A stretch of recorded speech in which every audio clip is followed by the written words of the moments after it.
ITI admission घेताना तुम्ही सुद्धा या 4 चुका करताय का? बरेच विद्यार्थी या वर्षी या चुका करतात आणि त्यामुळे त्यांना ऍडमिशन घेताना समस्या येतात.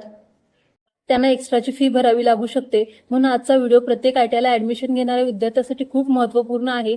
कारण आज मी तुम्हाला सांगणार आहे त्या 4 मोठ्या चुका जे 2026 फॉर्म करताना विद्यार्थी करत आहेत. तसंच व्हिडिओच्या शेवटी मी तुम्हाला ITI ऍडमिशनसाठी लागणाऱ्या सर्व महत्त्वपूर्ण डॉक्युमेंटची लिस्ट देणार आहे. ते व्हिडिओ शेवटपर्यंत नक्की बघा.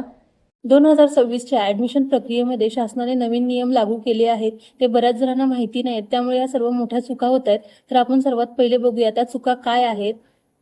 चूक नंबर 1 म्हणजे चुकीचे मार्क्स भरणे. मित्रांनो, ही सर्वात कॉमन आणि डेंजरस चूक आहे. अनेक विद्यार्थी अजूनही जुन्या नियमांप्रमाणे बेस्ट ऑफ 5 चे मार्क्स भरत आहेत, पण यावर्षी रूल बदलला आहे. म्हणजेच तुम्हाला यावर्षी काय करायचंय, प्रत्येक विषयाचे मार्क्स नाही भरायचे, तर आपल्याला टोटल टाकायची आहे.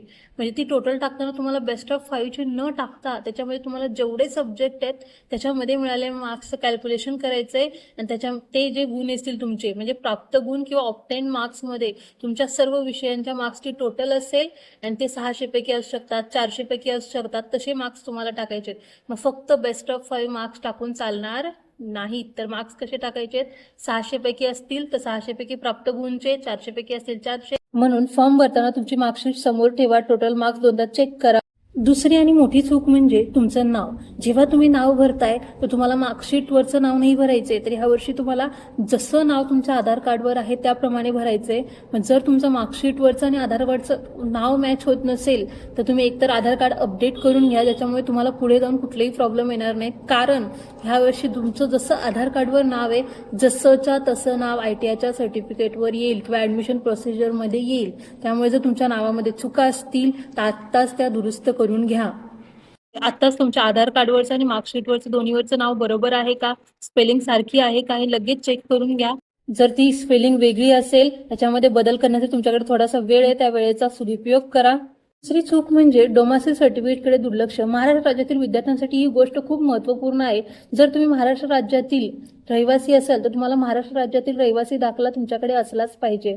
फॉर्म भरता त्यावेळेस तुम्ही महाराष्ट्र राज्याचे रहिवासी आहात का नाही असं येस आणि नो मध्ये उत्तर द्यावं लागतं. जर तुमच्याकडे असेल तर ठीक आहे, पण नसेल तर तुम्ही नो केलं असेल तुम्हाला महाराष्ट्राबाहेरील विद्यार्थ्याची फी लागते. म्हणजे आउटसाइड ऑफ महाराष्ट्र त्याची फी आपल्यापेक्षा जसं महाराष्ट्रात लागते त्याच्या डबल असू शकते. जर तुमच्याकडे स्वतःचं डोमेसाइल नसेल तर आईवडिलांचं देखील चालू शकतं. आणि जर तुमच्याकडे डोमेसाइल नसेल तर एक पर्यायी कागदपत्र म्हणून त्याऐवजी यूज करू शकतो आपण, तो आहे तुमच्या जन्माचा दाखला. त्या दोन्हींपैकी एक दाखला तुमच्याकडे असलाच पाहिजे, नाहीतर तुम्हाला आउटसाइड ऑफ महाराष्ट्र कॅन्डिडेटची फी लागू शकते. तर या दोन्हींपैकी जन्माचा दाखला नाहीतर डोमेसाइल तुम्ही काढून ठेवा. डॉक्युमेंट आधीच रेडी करून ठेवा, नाहीतर शेवटच्या वेळेला खूप धावपळ होते. किंवा तुम्ही त्या जिथं डॉक्युमेंट काढायला जाऊ शकता, आता तुमच्याकडे अजूनही वेळ आहे, डॉक्युमेंट काढण्यासाठी टाका आणि त्याची जी काही पावती वगैरे आहे ती तुम्ही ITI मध्ये सबमिट करू शकता. चौथी चूक आहे घाईघाईत सबमिट बटन दाबणे. ही चूक तर जवळपास प्रत्येक दुसरा विद्यार्थी करतो. पण लक्षात ठेवा, एकदा फॉर्म सबमिट झाला की त्यात एडिट ऑप्शन मिळत नाही. म्हणून सबमिट करण्यापैकी ते पॉईंट चेक करा. नाव, मार्क्स, अपलोड केलेले डॉक्युमेंट्स, एकदा नाही तर दोनदा व्हेरीफाय करा. आणि अजून एक महत्त्वपूर्ण बाब म्हणजे प्रत्येक वेळेस तुम्हाला दुसऱ्यालाच विचारलं पाहिजे असं नाही. जेव्हा तुम्ही ITIचा फॉर्म भरताय त्यावेळेस तिथे तुमच्याकडे सर्व लिस्ट असते किंवा कुठले डॉक्युमेंट तुम्हाला घेऊन यायचे, तुमच्याकडे कुठला डॉक्युमेंट आहे किंवा नाही, किंवा ऍडमिशनमध्ये ITIला येत आहे त्यावेळेस कुठले डॉक्युमेंट तुमच्याकडे असलं पाहिजे, ही सर्व लिस्ट तिथे सुद्धा असते. पण तरी पण आता आपण बघणार आहोत की आपल्याला कुठल्या डॉक्युमेंटची गरज आहे. ITIमध्ये आल्यावर तुम्हाला कुठले आवश्यक कागदपत्र जी तुमच्याकडे असलीच पाहिजे, त्याशिवाय तुमचा प्रवेश कन्फर्म होणार नाही. सर्वात महत्त्वपूर्ण बाब म्हणजे ITI ऍडमिशन घेताना किंवा डॉक्युमेंट व्हेरीफाय करताना तुमच्याकडे कुठले डॉक्युमेंट असले पाहिजे. सर्व विद्यार्थ्यांसाठी आधार कार्ड कंपल्सरी आहे. तुम्हाला याच सोबत तुमच्याकडे 10वीचे गुणपत्रक, शाळा सोडल्याचा दाखला, जातीचे प्रमाणपत्र, नॉन क्रिमिलियर लागू असल्यास, याचबरोबर तुमच्याकडे अधिवास दाखला म्हणजे डोमेसाइल सर्टिफिकेट असणे आवश्यक आहे.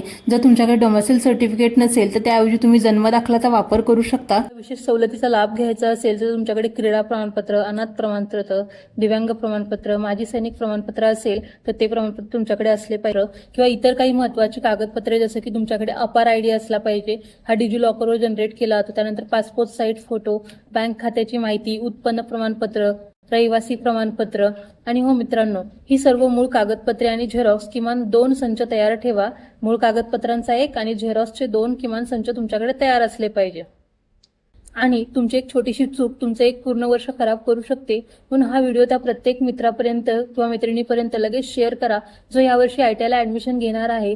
आणि जर फॉर्म भरताना काही प्रॉब्लेम आली तर खालील कमेंट करून नक्की सांगा. दररोज ITI admission update, merit, trade wise, apprenticeship आणि जॉब बद्दल माहिती मिळवण्यासाठी आपल्या चॅनलला सबस्क्राईब करा, फॉलो करा. असंच भेटूया पुढच्या व्हिडिओमध्ये.